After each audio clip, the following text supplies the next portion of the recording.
मेरे सभी किसान मित्रों का हमारे अपने कृषि खेती यूट्यूब चैनल पर बहुत बहुत स्वागत है। किसान मित्रों, हरी खाद ग्रीन मैन्योर उस फसल को कहते हैं जिसकी खेती हम हमारी मिट्टी की उपजाऊ शक्ति, हमारे मिट्टी के लाभदायक जीवाणु की संख्या बढ़ाने के लिए या हमारी मिट्टी में जीवांश पदार्थों की मात्रा को बढ़ाने के लिए करते हैं। इस हरी खाद की वाली फसल को फूल आने से पहले हमारे खेतों में मिट्टी में हल चलाकर दबा दिया जाता है। इसे हम हरी खाद कहते हैं। हरी खाद से भूमि की उपजाऊ शक्ति बढ़ती है और भूमि की रक्षा होती है। मेरे किसान मित्रों, मिट्टी से लगातार हमारे खेतों से लगातार अधिक पैदावार लेने के चक्कर में लगातार अधिक से अधिक रासायनिक उर्वरकों के प्रयोग करने से, रासायनिक कीटनाशकों के प्रयोग करने से हमारे खेतों की उपजाऊ शक्ति कम हो चुकी है। लाभदायक जीवाणु की संख्या कम हो चुकी है। खेतों में जीवांश पदार्थों की मात्रा खत्म हो चुकी है। तो उन जीवांश पदार्थों की मात्रा को बढ़ाने के लिए, लाभदायक जीवाणु की संख्या बढ़ाने के लिए, हमारी मिट्टी की पैदावार शक्ति बढ़ाने के लिए हरी खाद एक उत्तम विकल्प है। मेरे किसान मित्रों, बिना सड़े गले हरे पौधे को जब मिट्टी की नाइट्रोजन या जीवांश पदार्थों की मात्रा बढ़ाने के लिए खेत में दबाया जाता है तो इस क्रिया को हम खेत में हरी खाद देना कहते हैं। मेरे किसान मित्रों, हरी खाद के उपयोग से न सिर्फ नाइट्रोजन भूमि में उपलब्ध होता है बल्कि भूमि की भौतिक, रासायनिक और जैविक दशाओं में सुधार हो जाता है। मेरे किसान साथियों, इसके अलावा वातावरण और भूमि के प्रदूषण की समस्या भी समाप्त हो जाती है और किसान की लागत घटने लग जाती है। किसान की आर्थिक स्थिति मजबूत हो जाती है। मेरे किसान साथियों, हरी खाद के लाभ। हरी खाद केवल नाइट्रोजन या जीवांश पदार्थों का ही साधन नहीं है बल्कि इससे मिट्टी में कई अन्य आवश्यक पोषक तत्वों की भी मिट्टी में प्रचुर मात्रा में प्राप्त हो जाते हैं। हरी खाद के प्रयोग से मिट्टी भुरभुरी हो जाती है, मिट्टी में वायु संचार अच्छा होता है, मृदा में मिट्टी में जल धारण क्षमता की वृद्धि होती है, मिट्टी की अम्लता और सारता में सुधार होता है, मिट्टी का कटाव कम हो जाता है।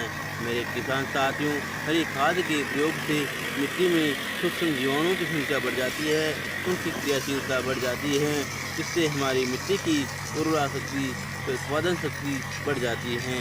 हरी खाद में मृदा जनित रोगों से भी कमी आती है।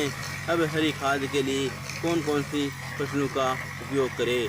हरी खाद के लिए दलहनी फसलों में सनई, जिसे हम सनहैम्प कहते हैं, रेचा, लोबिया, उड़द, ग्वार और मूंग का उपयोग कर सकते हैं। यह फसलें कम समय में तैयार हो जाती हैं, इनमें पत्तियों की संख्या अधिक रहती हैं और इनसे उर्वरक और जीवांश पदार्थों की मात्रा भी अधिक मिलती है। मेरे किसान मित्रों, इन फसलों को लगाकर जब फूल आने के समय होता है उस समय इन फसलों को मिट्टी पलटने वाले हल से दबा दिया जाता है।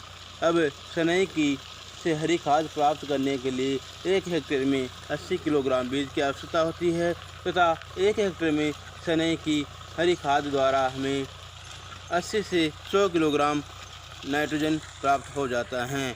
मेरे किसान मित्रों, हरी खाद के आदर्श गुण क्या होना चाहिए? हरी खाद से जो हम फसलें सेलेक्ट कर रहे हैं वह फसलें कम समय में तैयार हो जानी चाहिए और उनका तना सॉफ्ट होना चाहिए ताकि जब हम मिट्टी में मिलाएं तो जल्दी से सड़ गल कर हमारी मिट्टी में जीवांश पदार्थों की मात्रा बढ़ जाए। मेरे किसान साथियों, हरी खाद की फसल को बुआई के दिन से 40 से 60 दिन की अवस्था में पाटा लगाकर मिट्टी में पलट देना चाहिए। 15 से 20 सेंटीमीटर की गहराई पर पलट देना चाहिए। समय से पहले पलट देने से पर्याप्त कार्बनिक पदार्थ प्राप्त नहीं होते हैं तथा देर से पलटने पर रेशा अधिक होने के कारण सड़ने गलने में अधिक समय लगता है। अतः उचित समय पर पलटना लाभदायक होता है। अधिक वर्षा या अधिक तापक्रम की दशा में सड़ने गलने की क्रिया शीघ्र प्रारंभ हो जाती है। रेचा या सनई की फसल को हरी खाद के रूप में पलटने के बाद पानी भरकर धान की रोपाई भी की जा सकती है। तो मेरे किसान साथियों, यह जानकारी आपको कैसी लगी? अगर अच्छी लगी तो सब्सक्राइब करें, लाइक करें और शेयर करें। जय जवान, जय किसान।